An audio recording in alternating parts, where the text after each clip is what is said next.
Hi everybody, I'm Steve Adams from New England Pine. We're here in the Rhode Island division for New England Pine, and I'm just working on this red oak log. I'm going to show you how to use the New England Pine Alaskan sawmill. I'm going to show you the setup that I'm using here with the Echo CS590, and I'll show you how to make an adjustment to the sawmill, and we're going to go ahead and get going and finish up this log I've been working on. So first things first, my setup right here, I've got this Echo CS590, it's a 60cc saw. I've got an Oregon bar, an Oregon ripping chain. If you haven't already, you'll obviously need to have ripping chain, not cross-cutting chain. It has a different angle for the teeth. You'll make sure you want to get a special chain that's sharpened at the right angles for ripping down the length of this log. As you can see, I've got the 36-inch mill here. We make a 48-inch and we even make 72-inch ones as well. So I've got a 28-inch bar and chain on this setup, and so this 36 is the perfect setup for me, and I can always grow up into bigger logs if I need to. So let me just run you through how to get this whole thing set up. Right now I've got the Winch Kit on. I'm not going to use it for this cut, but I'll use it for another one later. It's really handy because you can just sort of get some extra assistance by cranking down, and you anchor this little rope to the end of the log, and it'll help you feed through as you're cutting.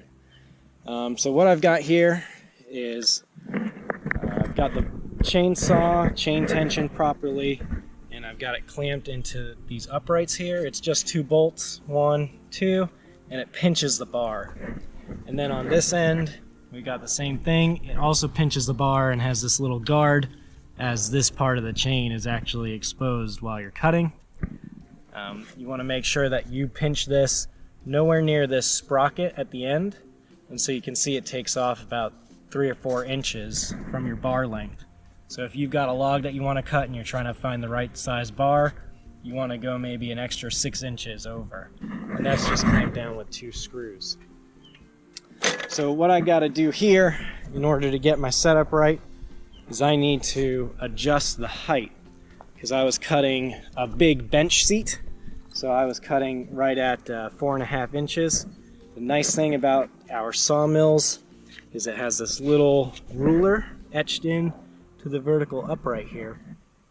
And so what we're going to do is we're going to loosen these 2 screws, or nuts, and then we're going to loosen the 2 nuts on this side, and that helps you set the height from the bottom of this rail to where your saw is cutting.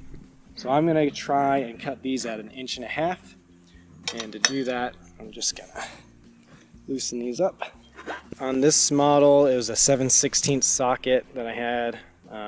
All these other nuts are 1/2 inch, so you only need those 2 sizes. You can adjust the height pretty easily here, and as you can see I'm going to go down here to where it says 1.5 inches,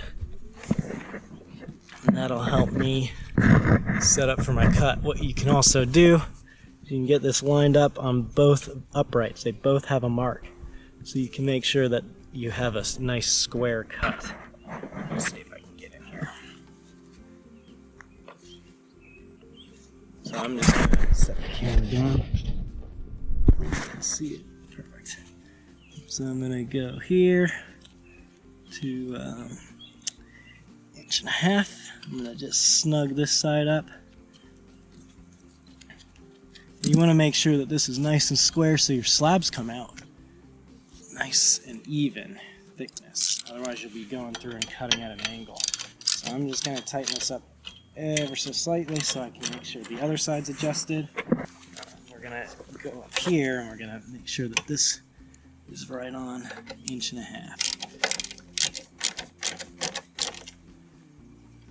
So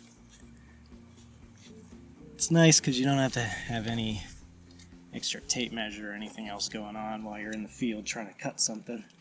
You can make whatever size, whatever thickness slab you want.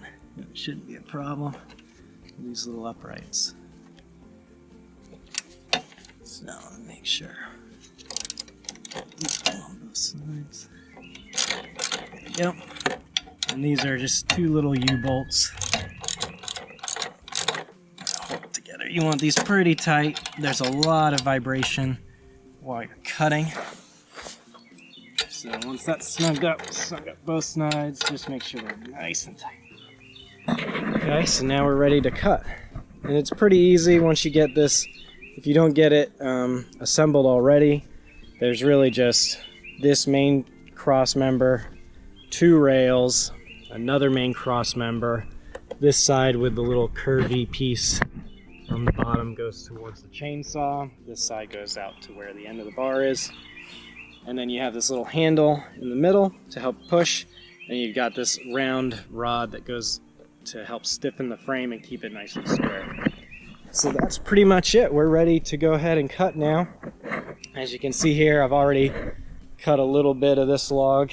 I've stacked it over here to make a little bench seat for the bus stop for my kids out in our front yard. So now I'm gonna go ahead and get this set up so I can slab this log.